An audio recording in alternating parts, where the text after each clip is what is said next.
We're going to start up here in the front, work our way around. It does have a light on the tongue jack for hooking up at nighttime. Has your up and down button for taking it on and off the vehicle. We have one 12-volt battery on the unit, two 20-pound propane cylinders that are full except for what we use to service the trailer. We're going to go ahead and open this one up. That's the one the regulator's pointed to. It's going to show you green inside the eye. Arrows indicating it's off that bottle there. As soon as that bottle would happen to come up empty, it's going to turn red inside the eye. If you have the other cylinder already open, it'll automatically pick up from it. It's still going to show you red inside the eye that the bottle is pointed to is empty, but it'll automatically pick up from this one here so you don't have to lose your gas service in the middle of the night. On your tongue jack, there is a 30-amp fusible link inside there. Before you have to manually crank that jack up or down by hand, check that fuse first. Your manual crank will come in through the top and we'll crank that jack up or down, either way, get it on or off the vehicle. We also have a 7-way holder on the tongue of the trailer that holds your 7-way up off the ground, keeps it from getting corroded, and you can hook your chains to it too. 2 tabs on the bottom of the bottle cover rack, goes underneath the metal rack where the bottle's set at, holds it in place, but it also has the quick disconnect up at the top so that you don't have to take the bottle cover off every time you want to get in and out to the valves to open them or shut them. As we come around to the side, we're going to go into the first compartment here. There is the handle for the tongue jack. It goes down in the top of the jack, cranks it up or down. We have a light switch at the top and a light with a button in the center of it to turn it on. We also have our battery disconnect in that compartment. The battery disconnect's used in case you don't want to use the 12-volt that's in the battery. You can turn the key off, pull the key out, it saves all the juice that's in the battery at the time. Right down below that is your solar panel digital readout. Shows you what the solar panels are putting out to it. The little black switch turns your 2 LED lights on the front of the unit on. We'll go ahead and leave them on. Once we come back, it does have a set of stabilizer jacks on the front of it. There is a handle in the very back compartment that goes on. It's got a slot in the end of it that will manually crank those jacks up or down. For any reason they won't work off the switch. But it's on the off door side of the unit is where that connects to. As we come back, we have 2 gray tanks. The front gray tank is your kitchen sink water only. The back gray handle is your bathroom shower and sink. Lug nuts on the trailer has been torqued at 100 foot-pounds. Tires are after pressure, which is 80 pounds on the side of the tire cold. Right in between the axles is where the freshwater tank drain is.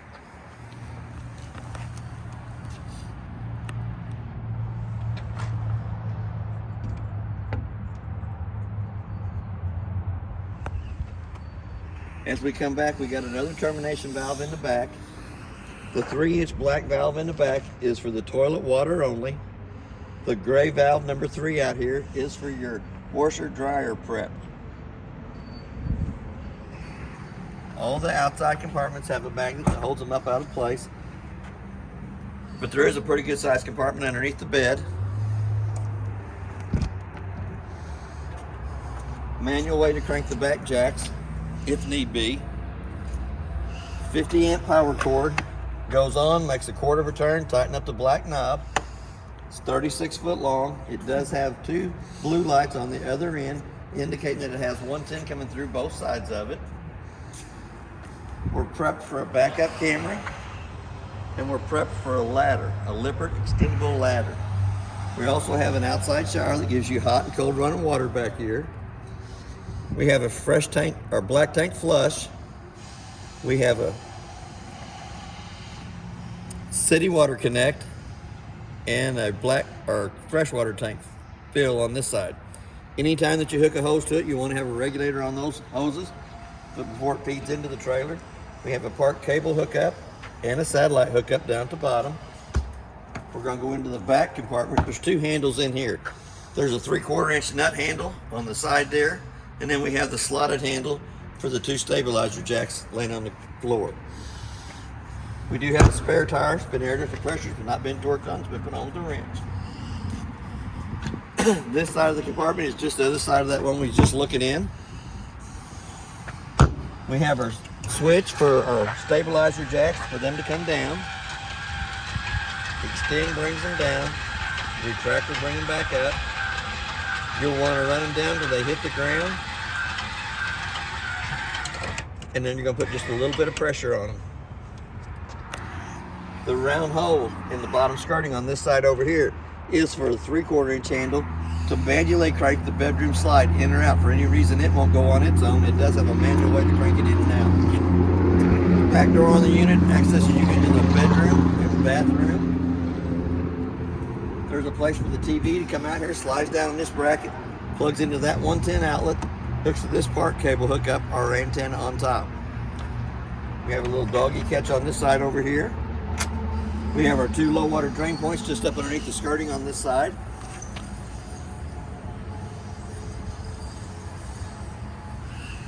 We have the 2 outside speakers. I'll have to show you more about them when we get to the inside of the stereo. Then you have your Suburban Insta-Heat hot water heater. It is in the on position right now. 0 is off, 1 line is on. It does have a pop-off valve inside of here for taking pressure off of it if you're not going to use it. We're going to slide right past the front door for a minute.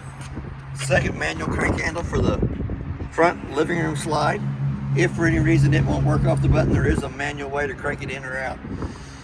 Outside of the furnace, sucks cold air in the top, hot air out the bottom. I always suggest putting a mud diaper screen over the outside of the furnace for the simple fact the screen's less than 20 bucks. It's $145 an hour for every hour that we have to take the mud diapers out of the inside of it. You have a port spray hookup on this side over here. Your second stabilizer jack handle. I think this door is locked.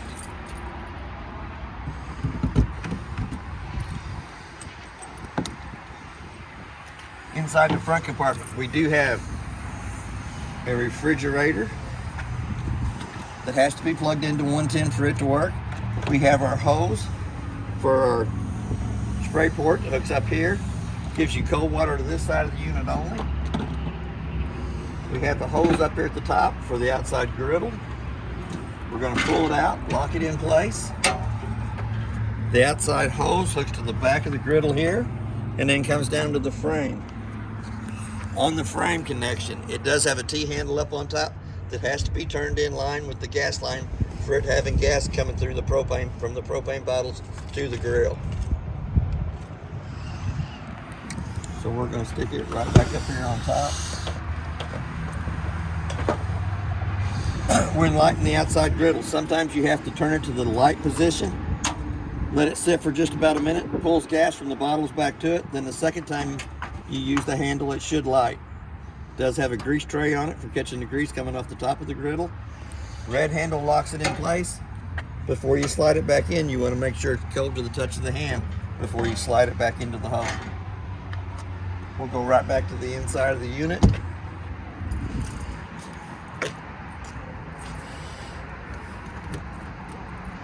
We're going to open the handle on the door, fully extend the door all the way open. Blue handle on the left-hand side of the steps loosens it from the door frame. As it comes out, it has a push button underneath each one of the legs, 15 to 18 slots in the legs. Main thing is when you bring the steps out, you want it to lay all the way down so that the threshold is flush. That gives you the proper foot of the door over the top of it. Keeps it from dragging. I got a couple of drips of water just inside from our washing unit. We're going to come in. It does have a working fire extinguisher on the right hand side as we come in. Up here on the top, it does have another button for that Suburban Insta-Heat hot water heater. It's going to show you the temperature of the water. It's going to have a little sprinkler set right here on this side. It's going to have a little fan in the middle, and it'll have a little flame on the right hand side anytime that you open the faucet to call for hot water. And you can also dial your temperature up on your water or lower your temperature. It does have Celsius and Fahrenheit. It's marked on the side. If it would get off of Fahrenheit over to Celsius, all you have to do is push the button in the center. It goes right back to Fahrenheit. We're going to come down to the monitor panel. Freshwater tank shows you that it's got 2/3 of a tank of water left in it. Battery shows you that it's fully charged. Black tank 1 is your toilet water. Black tank 2 is not used in this unit. It does not have a second bathroom. Gray tank 1 is going to be your shower and your bathroom sink. Gray tank 2 is going to be your kitchen sink water only. And gray tank 3 is going to be for your washer dryer prep, and it shows you that it's empty. As they fill up, they'll show 1/3, 2/3 full. First red button on the left-hand side turns your water pump on between the freshwater tank and the faucet. Does not have tank heaters on it. Second red button will turn your gas side of your hot water heater on. Little door side light, water must still be hot in the tank or it didn't come on. First set of lights turns your lights above your slide rooms on. Second light. I think you had that backwards on the water heater and the tank heater. Yes, I did have that backwards. Don't have the hot water heater button.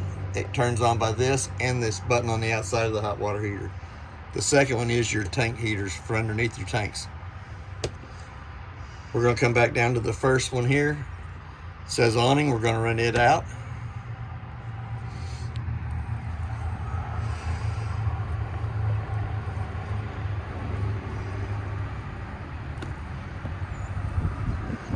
Once the awning is all the way out, it does have an arm down at the bottom that you can pull down against that puts the picture of your rain coming off that side of the awning or to the back side of the awning. It is a little windy today, so we won't leave it out too long. We do have a set of LED lights up underneath the awning towards the trailer. Ooh. So we'll run that back in. Since it is pretty windy outside, we're going to come back to our little yellow piece of paper on the side. It shows you that your black tank 1 is your toilet water. Gray tank 1 is your bathroom sink and shower. Gray tank 2 is your kitchen sink water. Gray tank 3 is the drain for the washer dryer prep. No second black tank, no second bathroom. And then your fresh water tank is your clean water. We'll go ahead and we'll run these out too. We're going to run the slide room out while the awning's coming in. Should be just about there. We're going to run our main slide out. The main thing on the slide rooms is you can't have anything parked up along the side of it. Make sure there's not a tree there.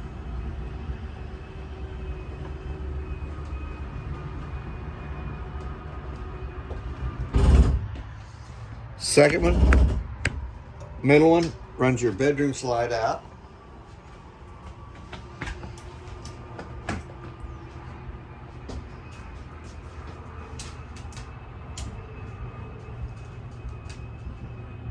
Here again, you better make sure there's not a tree back there or a vehicle pulled up behind the unit.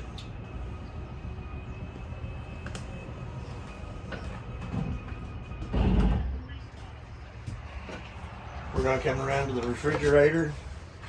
Refrigerator's pretty cool. It has one set of controls down in the bottom that runs a refrigerator and freezer.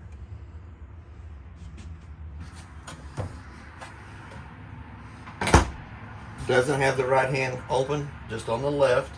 We're going to come down right down below that to the breaker box. Breaker box is marked from the left to the right of all your 110 breakers. Your car fuses on the right hand side are marked from the top down, the first 2 spaces being empty. There is a red light on the right hand side of the 12-volt fuses. Anytime one of the fuses blows, that little red light will come on, and you can see that red light through the tinted window on the front of the breaker box. We're going to come right back up to the top. On the microwave, there's a clock button. Let's say it's 4:30. Hit the clock button again till the 2 center eyes is flashing. The reason I set the time on the microwave is if I leave the unit for any reason and come back to it, if it doesn't have the right time, that tells me I've lost 110 power coming to the unit. First thing I would check is my refrigerator to make sure I didn't lose my food on the inside of there. But that's the reason I set the time on the microwave. It does have a fan for the stovetop and a light. Little button on the right hand side of the stove illuminates the valves on the front of it. Glass stovetop will be folded up 2 times up out of the way. When you turn the gas valves to the light position, a little flame on top, using the striker on the left hand side to light those. Anytime there's gas coming through the valve, it'll be red. Lights all 3 burners up on top, so you don't have to get your long lighter out or long match. We're going to turn it off. We're going to come down into the oven section of it. We're going to turn that switch down. Still illuminates the lights up at the top. We're going to turn the oven to where it says pilot on. Using the same striker on the left hand side as we did for lighting the stove top.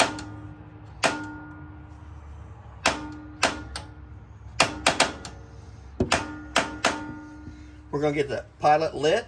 We're going to let it sit for just about a minute to warm the thermocoupler up right above the pilot. Then when we crank the temperature up, ta-da, oven lights. Don't have to get a long lighter or match out, get burned trying to light the pilot on it or anything like that. Anytime it has gas coming through it, the valve will be turned to red. We're going to turn it right back off. Little cabinet off to the side pulls out for all your spices. Oh, I like that. The 3 lights in the front of the unit have to be turned on by hand. They have a little push button in the center of those for turning those on. We have a 110 outlet on either side of the kitchen sink and a USB port on either side of the kitchen sink. We got 2 sets of keys for it. The purple key that don't have the B on it is your main door key. The one with the B is your back door key. That's for your outside slam compartments, and that one will be for your outside shower. There is 2 sets of keys for the unit. One more thing I want to show you before we walk away from it. On the faucet, left side of the faucet is your hot side of the water system. The right side is the cold side of the water system.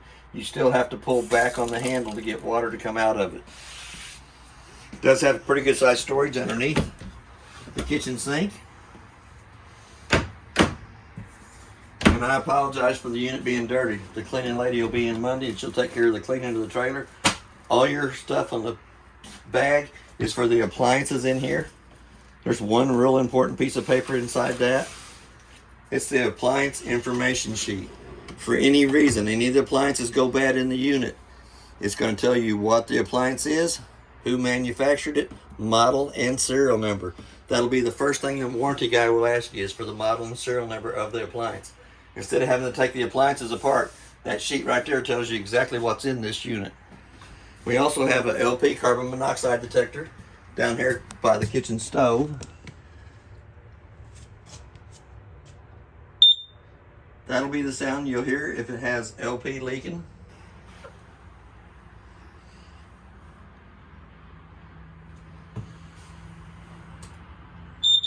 That'll be the sound for carbon monoxide. For any reason carbon monoxide would get into the unit, it'll be 4 times like that, 2 times in a row. We do have a push button on the light above the kitchen table for turning it on. Pretty good sized view from all the windows. 2 push buttons above the recliners. We have a USB port in the console of the recliners. Little remote is for the fireplace. Red button turns it on. Then you have your temperature setting. When you hit your temperature setting, you give it double O, low, or high. You can change the color of the rocks in the bottom. If you turn them to where they're green, it will rotate between all the colors. Then you can change the color of the flames from 1 to 4 settings. I'm gonna go ahead and turn that temperature back off because it's a little bit too hot for the fireplace today. Let it run for a few minutes. Go ahead and kick it off. Middle size remote turns the stereo on. It'll tell you welcome. We have zones 1 and 2. 1 is your inside speakers, 2 is your outside speakers. We got our outside speakers on. We'll crank it up a little bit so you can hear the stereo to the outside. Now we're going to go ahead and turn it back down so I don't annoy the neighbors. But your volume buttons are up at the top. Equalizer, up and down for changing your radio stations. Mode button, you can Bluetooth it if you wanted to. We're going to skip that remote. We're going to go back to the TV remote, which is the bigger remote of the 3. We're going to turn the TV on. The red light goes off. TV is going to come on. It is a smart TV, so it's got to do its own little thing. We auto scanned the TV earlier today and ended up with 42 channels working off the booster and the antenna on top of the unit. Google TV is going to do its little thing and then it's going to bring up the TV station.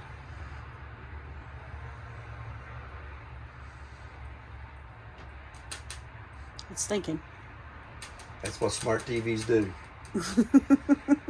That's channel 4. That's my TV station's about 80 miles away from here. Let's go down to where it says channel 4 only, because that is a St. Louis station. Not rated, no channel. Let's go down to 2.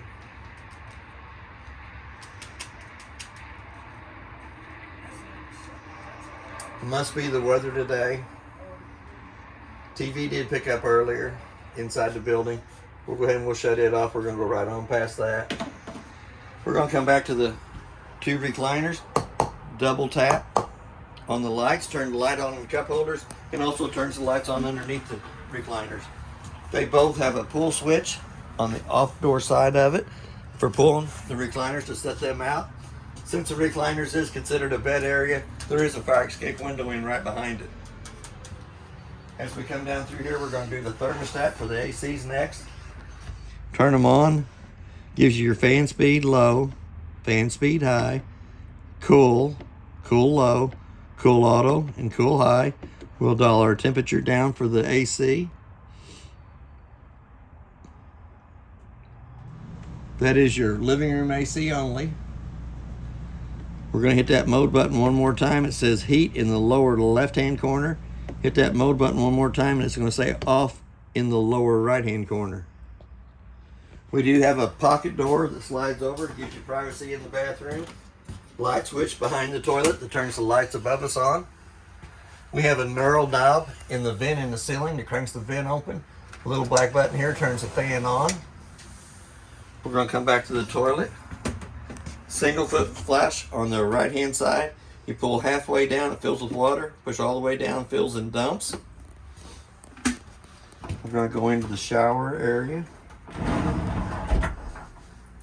Shower has a button on the shower head that holds the water and pressure when you're under pressure, so you can soap up, then push the button and rinse back off. It's going to give you hot water on the left hand side, cold water on the right hand side. Same way with your bathroom sink.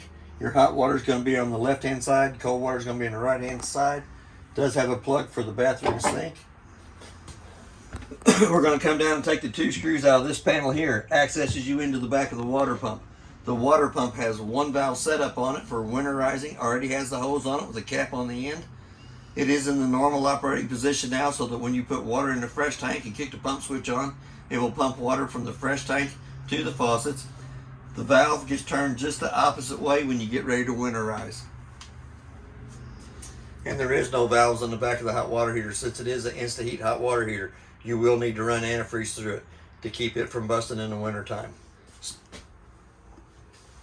We're going to come into the bedroom area. There's a light switch on the wall in the hallway that turns the lights above us on. We have a 110 outlet up at the top and a part cable or antenna hookup for the TV. Sticker on the wall says we have a 110 outlet on either side of the couch, either side of the bed. It does have a USB port on the left hand side. Up underneath the bed where the pillows would be at. It also has a 110 outlet and a USB port on the right side of the master bed. The two lights above the headboard have to be turned on by hand. Little push button in the center of those. We're going to come back to the closet on this side over here. This closet on the left hand side has a two-way light. It's motion censored so that when you open the closet, it automatically comes on. Pretty good sized clothes rack on this side over here. We're going to slide that back. We're going to lock the door back in place. About a minute's time, that light on the inside will go off. We're going to come to the right side of the closet. Is where your washer dryer prep is. The light in here is not motion censored. It does have a little push button in the center of it. You have the two 110 plug-ins for your washer dryer. Your red is the hot side of the water system. The blue is the cold side of the water system. And there is a tube for draining into the third gray tank on the unit. There is an indicator over here where the dryer vent would drill through the wall. But the light in here has to be turned on and off by hand. Doesn't have the motion censored one like on the left hand side. You do want to make sure that both of the closet doors are locked into place, since they have mirrors on them that will slam back and forth during travel and can cause the mirrors to bust. Up underneath the master bed is your big compartment that you can reach from the outside or lifting the bed up on the inside. Air conditioner in the master bedroom has hand controls. We're going to go up to the top of it. We're going to crank the compressor wide open. We're going to go low fan 1, low fan high fan, low cool, and high cool. The air conditioner will vent out either one of the vents on the sides. It is not have a heat coil up inside there. That's an option you can buy later if you wanted to. That's the reason for having the two low sides of the fan when you first turn it on. It does have a filter on either side. The cleaner the filters stay, the cooler the air conditioner will cool down, the quicker it maintains its temperature. But it's blowing like about 60-degree air out of it already. The living room air conditioner vents through the round vents in the ceiling. The heat comes through the brown vents on the cabinets.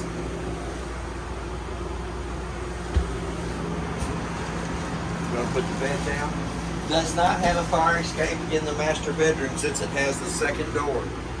Doesn't need a fire escape window with the second door in the bathroom and master bedroom area. That's basically everything on the trailer. If you have any questions, I'll try to answer them the best that I can. And thank you for your time.